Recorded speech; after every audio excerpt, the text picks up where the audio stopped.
P T I کے ممبران assembly اس بات پر بضد ہیں کہ مفاہمت ہی آخری حل ہے۔ ممبران اسمبلی کو سمجھنا ہوگا کہ عمران خان اقتدار کی جنگ نہیں بلکہ حقیقی آزادی کی جنگ لڑ رہے ہیں۔ اقتدار تو مفاہمت کے ذریعے مل جاتا ہے، لیکن حقیقی آزادی مزاحمت اور قربانی کے بغیر حاصل نہیں ہو سکتی۔ ہم تب تک کوئی فیصلہ کن نتائج حاصل نہیں کر سکتے جب تک یہ ممبران اسمبلی اور قیادت مفاہمت کو بھول کر مزاحمت کے لیے تیار نہیں ہو جاتے اور عمران خان کی سوچ کے مطابق آگے نہیں بڑھتے۔ باقی مفاہمت کے خواہشمند یہ جان لیں کہ مزاحمت ہوگی تو ہی مفاہمت ہوگی۔ ایک غیر سیاسی شخصیت سے گفتگو ہوئی تو انہوں نے ایک اہم بات شیئر کی۔ ان کے مطابق باہر سے آنے والا وفد عمران خان کو اس بات پر قائل کرنے کی کوشش کر رہا ہے کہ وہ قومی حکومت کا حصہ بن جائیں اور الیکشن بھی وقت سے پہلے ہو جائیں گے۔ تاہم اس قومی حکومت میں موجودہ حکومتی جماعتوں کے نمائندے شامل نہیں ہوں گے، یعنی مسلم لیگ نون، پیپلز پارٹی یا دیگر وہ پارٹیاں جو اس وقت حکومت میں ہیں ان کی نمائندگی نہیں ہوگی۔ ان کا کہنا تھا کہ مجوزہ جو انہوں نے سامنے رکھی ہے قومی حکومت، اس میں ایسے سابق سیاستدانوں کو شامل کیا جائے گا جو اس وقت کسی بھی سیاسی جماعت سے وابستہ نہیں ہیں، جبکہ نمائندگی صرف عمران خان کی ہوگی۔ اس تجویز پر عمران خان کو آمادہ کرنے کے لیے بشرا بی بی اور بعض اہم شخصیات کے ذریعے کوششیں جاری ہیں، جس میں بیرسٹر گوہر بھی شامل ہے۔ اس سلسلے میں چند اہم ملاقاتیں بھی ہو چکی ہیں اور مشاورت کا عمل بدستور جاری ہے۔ ہم نے یہ سوال کیا کہ اگر ایسا ہوتا ہے تو کیا یہ عمران خان کی حکومت تصور ہوگی؟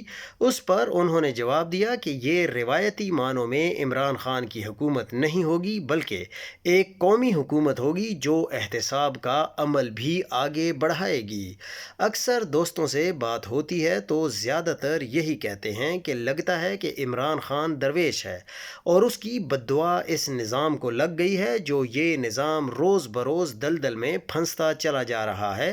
اور ہر بار میرا جواب ہوتا ہے کہ ابھی بھی کیا آپ کو لگتا ہے کہ وہ درویش ہے، جس نے اپنی زندگی میں سوائے فلاحی کاموں کے کچھ نہیں کیا؟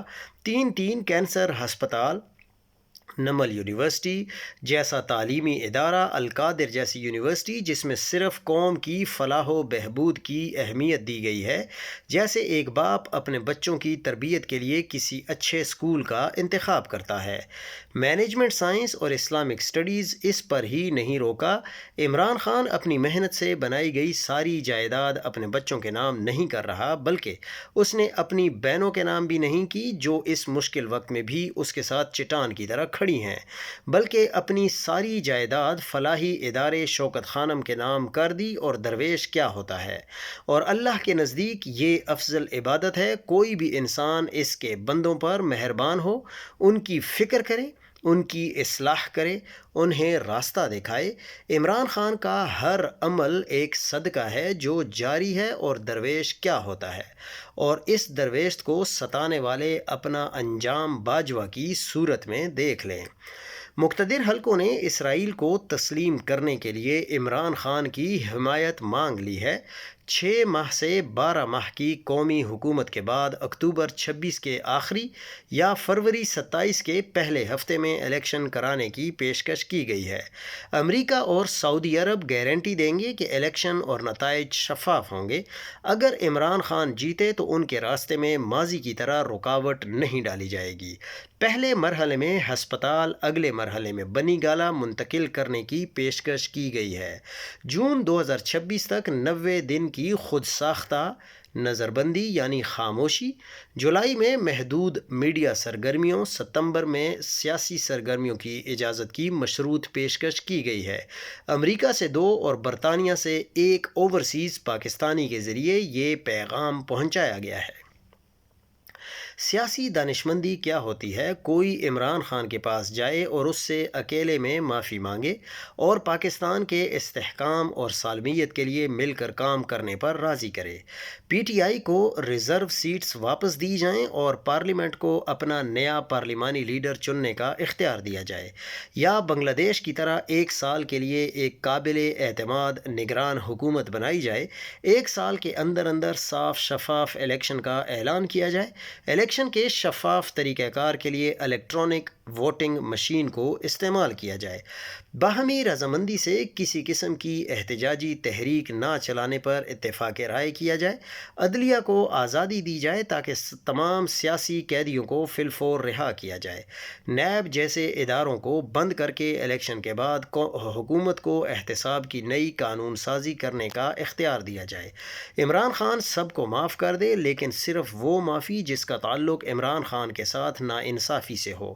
بس یہ 7 نکات اگر پاکستان میں سیاسی استحکام چند دن میں واپس نہ لا سکے تو پھر آپ ضرور گلہ کر لیجئے اور پاکستان دوبارہ ترقی کے راستے پر چل سکتا ہے، ورنہ ہم واقعی بہت ہی نازک موڑ سے گزر رہے ہیں، اور اس کے بعد پھر کیا ہوگا یہ پورا پاکستان دیکھ بھی رہا ہے اور دیکھے گا بھی، کیونکہ عمران خان کے بغیر اس سسٹم کا چلنا بالکل ناممکن نظر آ رہا ہے۔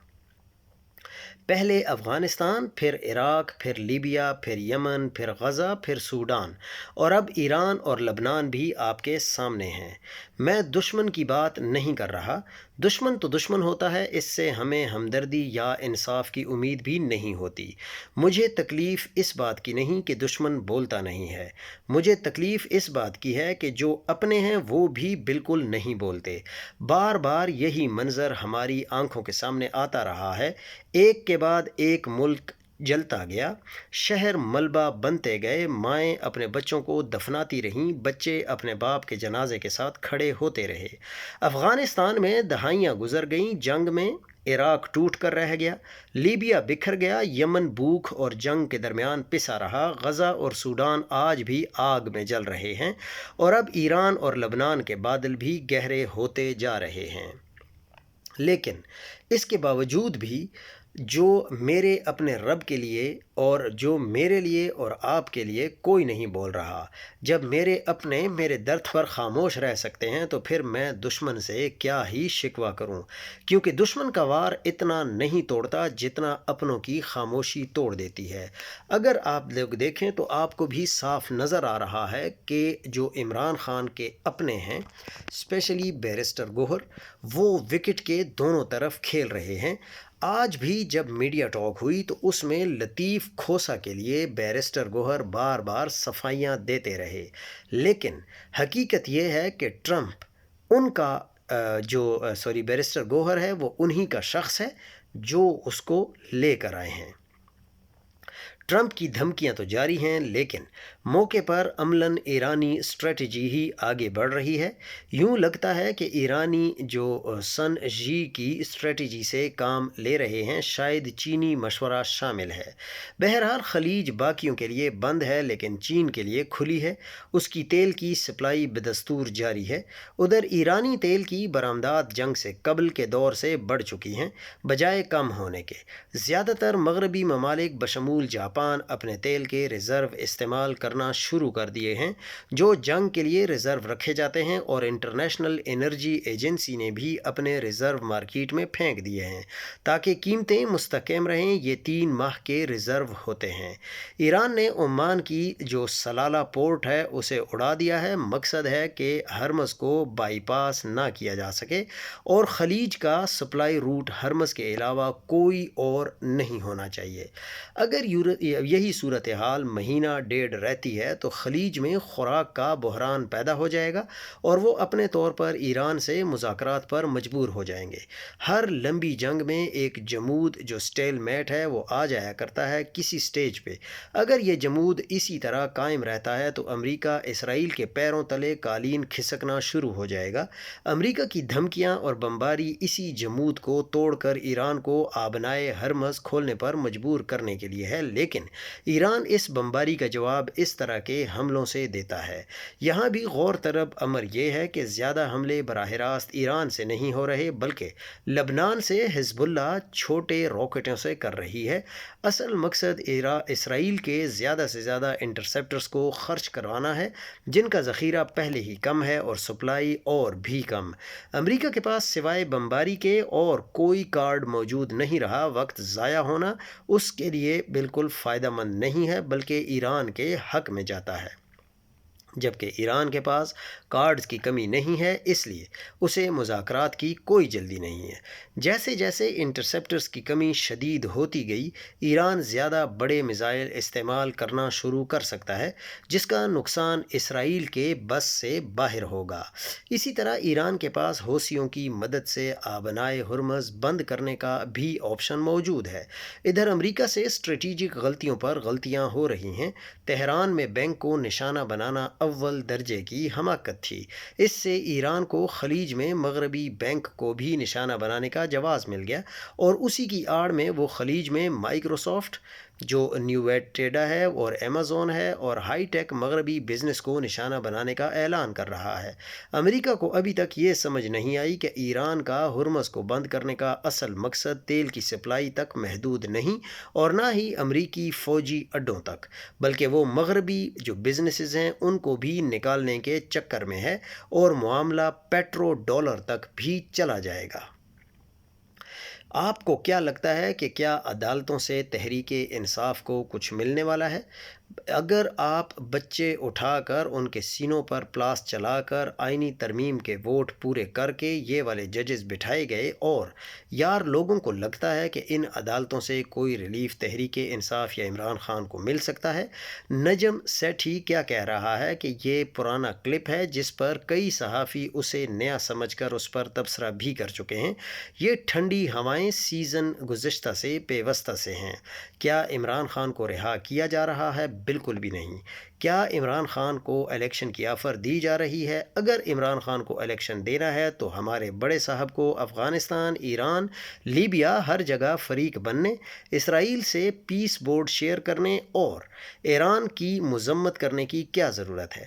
جس کا خوف یہ سب کرنے کے لیے مجبور کر رہا ہے، اسے الیکشن دیں گے یا رہا کریں گے؟ کیا بیرسٹر گوہر عمران خان کا قابل اعتماد ساتھی ہے؟ عمران خان نے آج کے دن تک کسی احتجاج، مذاکرات، کسی فیصلہ سازی، سوشل میڈیا پیغام، کسی بھی ذمہ داری کے قابل نہیں سمجھا۔ بیرسٹر گوہر کی بنیادی ذمہ داری عمران خان کی جگہ پارٹی چیئرمین بن کر کچھ دستخط وغیرہ کرنے کے ہیں۔